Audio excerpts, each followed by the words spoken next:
What's the most disgusting thing you've seen in a restaurant? Former sous chef in university for a seafood and chop house. We butchered, but not live animals. So technically cut meat and entrails. We were really upscaling on the level place. However, our owners also owned a local brewery and restaurant. Our old fish went to them, or old everything went for them. They made sausages from old meat and used beer barley and hops. People loved them. Couldn't get enough. Watching those people lick their fingers clean was an event. However, the worst part was shoveling entrails and carcasses into bags for trash. Not on garbage night, in bear season. Next morning, about 100 pounds of pig, chicken, fish heads, and scales, along with a copious amount of crap, was all over the driveway, the roadside. It had been dragged up and down the road to the neighbors or back of house. We all, including our $75 an hour chef, all in dishwasher black rubber boots and aprons and gloves, masks on, goggles and bandanas, scrubbing the walkway. It looked like a biohazard team cleaning a crime scene. So yes, the cops were called and we had a great time explaining everything. They knew it was animal, not human. No one else did, though. This was the dead end of summer, around 95 degrees out. I still smell it sometimes when passing chicken farms, and PTSD is real. Smells always stick with you. Story 2. So many to mention. Here's a list of them.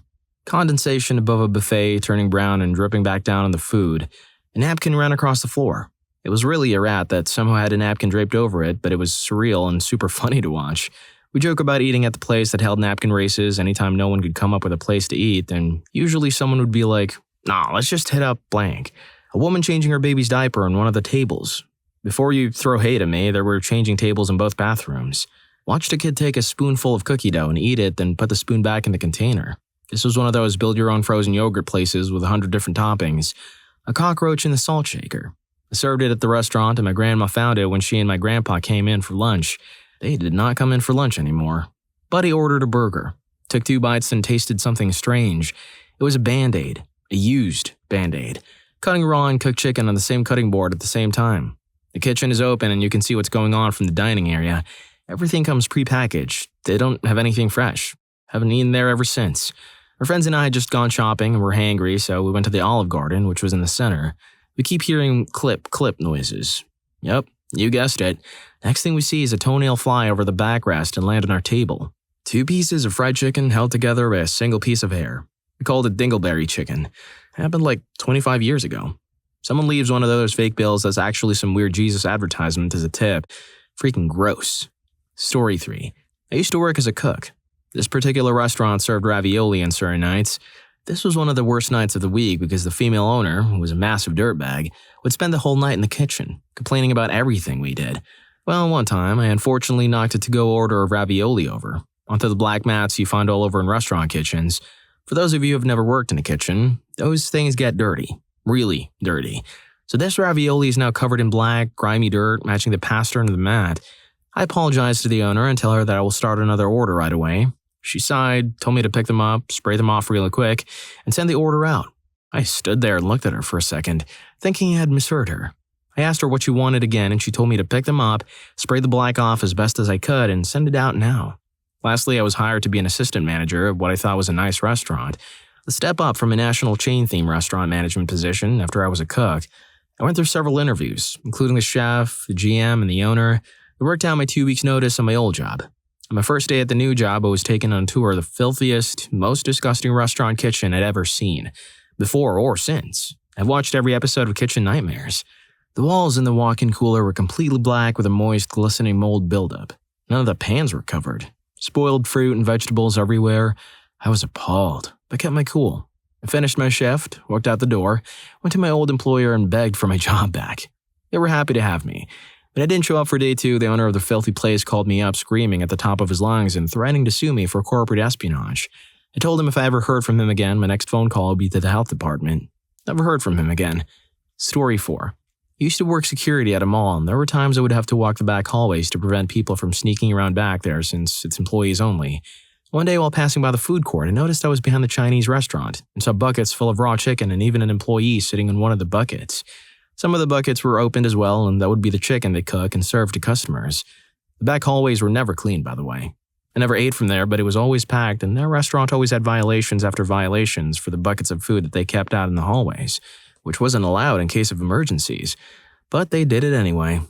A few weeks later, I noticed the restaurant was closed due to multiple health code violations, with one being that they would cut up the chicken in the back hallway and put it in the bucket, which is what I almost walked into.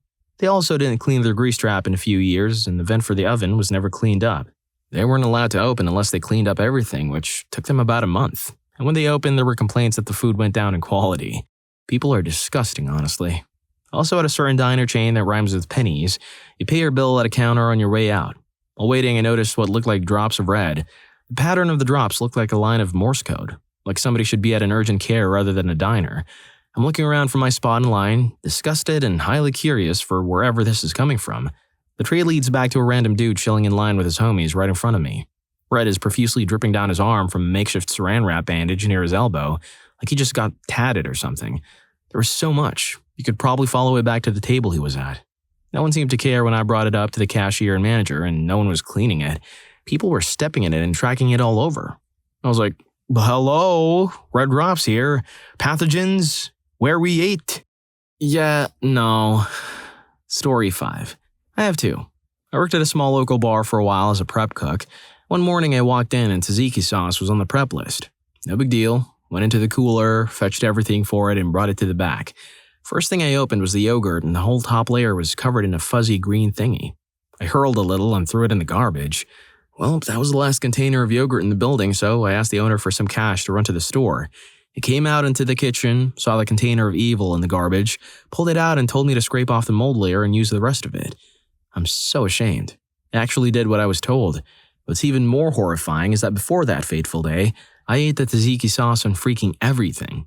God knows what myself and others ingested. Second, not a restaurant per se, but it was Sam's Club, in the fast food or cheap pizzas and drinks area. My mother and I were starving, so we went to the restaurant. It was directly beside the exit and the line where you show your receipts. Mother and a son moved over to the restaurant to have a seat. The son said he didn't feel well and wanted to go outside. The mother refuses to let him. The son then starts to hurl, all over the mother, into her hands, on the table, on the floor. He does this for about 5 minutes. Neither makes a move to get to the door or bathroom. At first, I watched in horror. Then I run to get my mother, who can't stand the sight or smell of strong body fluids and odors. We're trying to get out as fast as we can, but we can't. Bleh, bleh, bleh. I assume this is how you type the sound of someone getting sick. Lol. Then there was the time when I saw someone changing their child's diaper on a restaurant table. Story 6. Well, first, a rat ran out from the kitchen and jumped on the table people were eating at. They all screamed. The rat ran along the table on the booth or table trying to find a way out, but essentially took the worst route possible. This wasn't a high-end place, and none of the waitstaff seemed that bothered. They had a similar attitude to if they had brought you the wrong meal, like apologetic, but it's not a big deal, which gave the impression this happens all the time and it was just another day for them. So we stopped going there. Another one. The owner was snacking out of the garnish tray for the bartenders, just snacking on the lemon wedges and sugar sticks meant for the drinks. She was putting her fingers in her mouth and then diving in for another cherry or orange wedge right there at the bar in front of me and a friend. I looked at her and said, "What you're doing is freaking disgusting. Those go in people's drinks and you're putting your gross fingers in there." She scoffed and walked away. The bartender came over and thanked me for saying something and explained that the staff tells her that all the time, but she doesn't listen because she's the owner. Maybe she thought the drinks have alcohol in them, so therefore it is clean. Also, those fruit trays are always nasty. Anyway, since you're already here, don't forget to hit that like button and subscribe to my channel if you haven't already, so you wouldn't miss out on any of my future uploads. Now let's go ahead and get back to these crazy stories. Story 7. In a very posh restaurant, a man in an early 60s smart suit and what looked like a first date. He chatted happily, ordered wine and steak. The meal was served. He cut a steak while chatting, looked into her eyes, and dipped a steak into a red wine up to his knuckles, opened his mouth wide and threw it in. Picked up a chip and repeatedly dunked that in her drink while she looked on, shocked. He wiped his fingers on his tie and drank his drink. She looked visibly shocked. She went to the toilet and snuck out the back and away into the night. He got a call. Spoke at the top note to, I assume, a friend about how a steak meal guarantees an illicit meeting.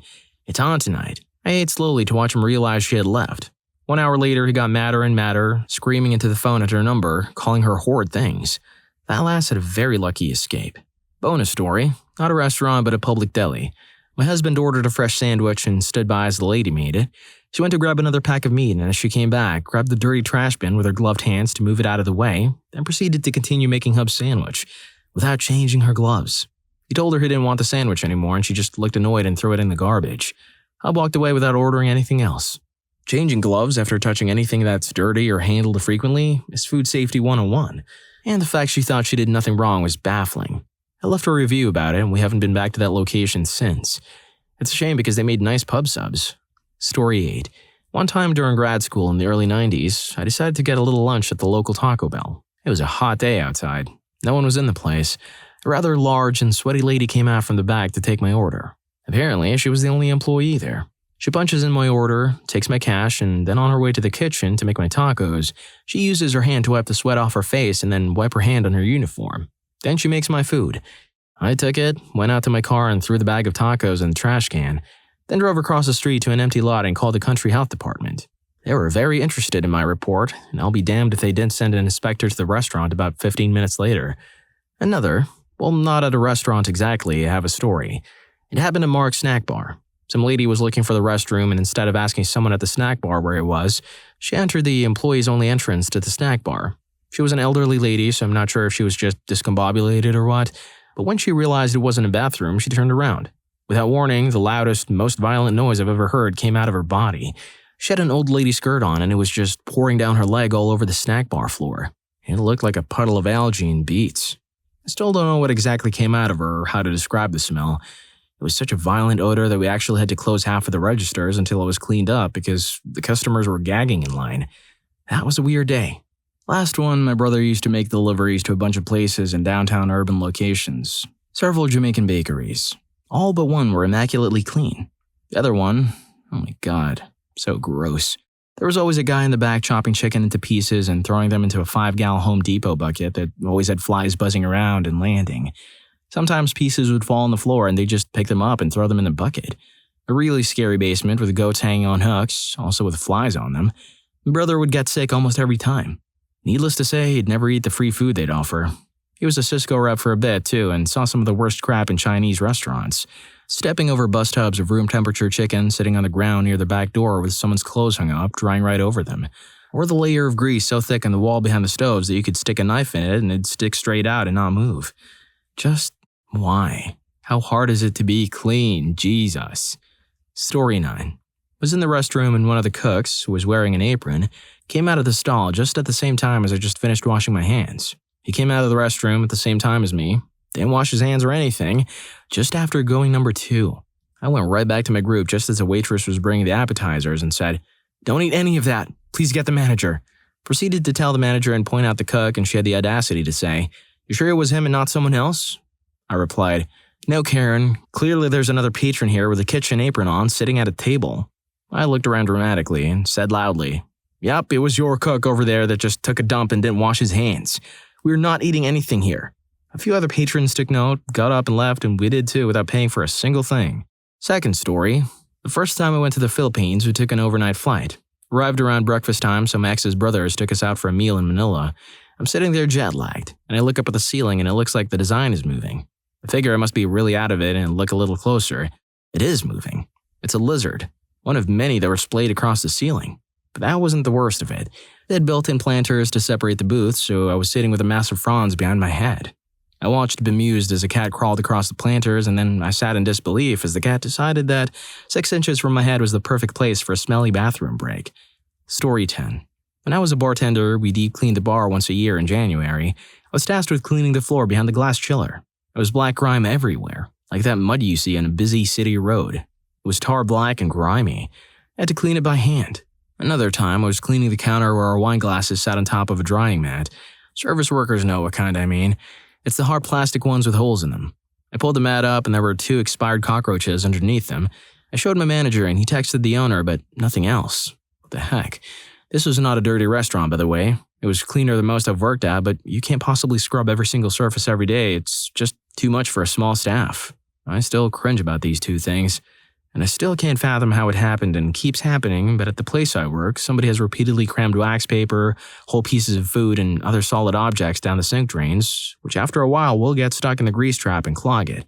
Meaning, when at some point, when we drain the wash sinks weeks later, all the greasy water with several weeks' worth of spoiled food backs up from the floor drains into the lobby. What's almost more gross to me is that so many customers will argue with me when I tell them we need to close for an hour or 2 to deal with it. I get it's frustrating to be asked to leave, but how do you not lose your appetite immediately? And greenish-brown water that smells insane is just all over the floor. One time when it happened, somebody walked up to the register and I assumed she wanted a refund at first, but no. She wanted to order more food. Lastly, I was in a breakfast restaurant. They served breakfast items all day, and 2 workers were making the items while 1 took orders. The 2 making breakfast were moving pretty slowly. I wasn't busy, so I didn't care. The eggs for someone else's order were done. I guess worker number 1 was waiting for another order of eggs and started flipping it and catching the egg in a spatula. I was watching and saw as it went up in the air and landed right in an open trash can. The trash can was entirely full and the egg sat on top of the paper trash and empty bottles. For a full 10 seconds, workers number 1 and 2 looked at the egg and each other, clearly contemplating whether or not to pick the egg up off of the trash and just serve it. Worker number 2, the one who didn't drop it, finally said no and started prepping another egg. I no longer eat at this establishment. Well, if you like these stories, here's more. YouTube thinks you're going to love this. Catch you in that video.